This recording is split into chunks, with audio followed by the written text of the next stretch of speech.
public में कुछ सवाल ईंदा उहे 6 सवाल के पुछवान केर पुछण चाहे पियो सवेर बिस्मिल्लाह अस्सलाम वालेकुम की आया ठीक है वालेकुम सलाम बिल्कुल ठीक है मुझे सवाल तव्हां से इहो आहे तव्हां सदे इश्क जा सॉन्ग छो गाईंदा आहियो हाय हाय सदको ये खास महिरबानी तव्हां जहिड़े माण्हू जूं आहिनि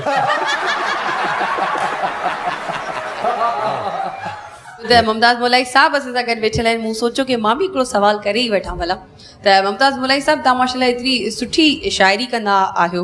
त वरी सिंगिंग जे तरफ़ अचणु कीअं थियो तव्हांजो छो त शाइरी ऐं ॻाइण जो हिकिड़ो ई सफ़र आहे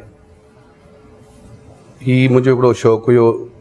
पंहिंजी ज़िंदगी में त हिकिड़ो दफ़ो ॻाए ॾिसां मुंहिंजो तजुर्बो करे ॾिसां ज़िंदगी जो जॾहिं मूं ॻायो मुंहिंजो ॻाइण जहिड़ो बि हुयो पोइ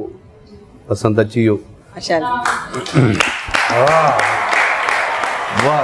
सभिनी खां पहिरियों तव्हांखे अस्सलाम वालेकुम ऐं तव्हां ॾिसण वासियुनि खे ऐं मुमताज़ मुलाई साहब खे ऐं मुमताज़ मुलाई साहब सां मुंहिंजो तमामु प्यारो सुवाल आहे ऐं उहो कारो वॻो लहे नथो ऐं माफ़ कजो तव्हांजो को सॉन्ग्स जी मां कॉपी बि कई आहे कारो वॻो लहे नथो छाजे करे नथो लहे तव्हां ॿुधाए सघो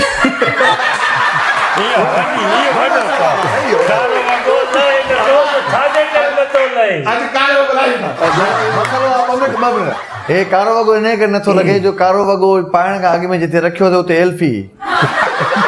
हाणे उहो मसइलो थी पियो आहे जेकॾहिं उहो लहे थो त खल थो पटे जी ॿियो कंहिंखे सवाल पुछणो आहे हा इन सॉन्ग ते मूंखे हिकिड़ी ॻाल्हि यादि आई कि सॉन्ग चयो कि जेके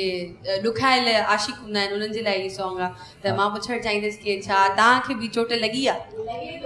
लॻे थो त भई ऑस्ट्रेलिया कहिड़े मुल्क में आहे इहा बि ख़बर नथी पाकिस्तान में आहे न चरिया हाणे इहे सवाल हुन खां वॾा वॾा पुछा कनि बची निकाह थिया त ॿुधाए 16 सवाल पुछा कनि अच्छा हिकिड़ो सवाल त मां पुछंदुसि हूअं बि तबियत सही न मां थकी पियो आहियां झटि सुम्हां आराम कयो लॻे बि बकर में गॾो थो न हीअ चोटो लॻी हाणे मुंहिंजी बेइज़ती थिए चङो तव्हां पंहिंजो ख़्यालु रखिजो घर पुॼी करे मिसकाल ॾिजो हिकिड़ो कराची में प्रोग्राम हो मतिलबु इलाही आवाम हुयो माना इहे तक़रीबन कराची जहिड़े शहर में 5-6 हज़ार माण्हू हिकिड़ी जॻह ते गॾु थियणु माना वॾी ॻाल्हि सिंधी पंजा जो ख़बर पई मुमताज़ मुलाई वाला पूरी सिंधी जी जेके बि असांजी ॿाराड़ी हुई जेके असांजा ॻोठ आहिनि सभु सिंधी ॻोठ अची गॾु थिया छतनि ते माण्हू हेॾे माण्हू हेॾा माण्हू हाणे स्टेज मुंहिंजी विच ते हिकिड़ो DSP साहिब मूंसां गॾु वेठो हुजे उहो पियो हुजे त वरी मूंखे कचहरी वचहरी थींदी रही मूं ॻाइणु शुरू कयो हिकिड़ो गीत शुरू कयो ॿियो शुरू कयो त मोबाइलियूं पुलिस वटि सठि बाबा बम आहे हिते बम आहे भॼो भई ॼण मां परेशान थी वियुसि हाणे हिते 5000 माण्हू क्रॉस करे मां काॾे वञा त DSP मुंहिंजे पोयां टपो ॾिनो मां DSP मथां टपो ॾिनमि पर मां असां इहो ॿुधोसीं त हुन 5000 माण्हुनि मां सभ खां जेको 11 फुटनि जो जंप हो उहो भाऊ ॾिनो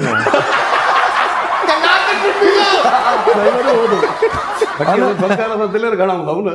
त हल जो पको आहे ज़ील पाक सीमेंट मां ठहियल आहे यकीन इहा हक़ीक़त आहे सदाईं असां दरिया वांगुरु चाड़ में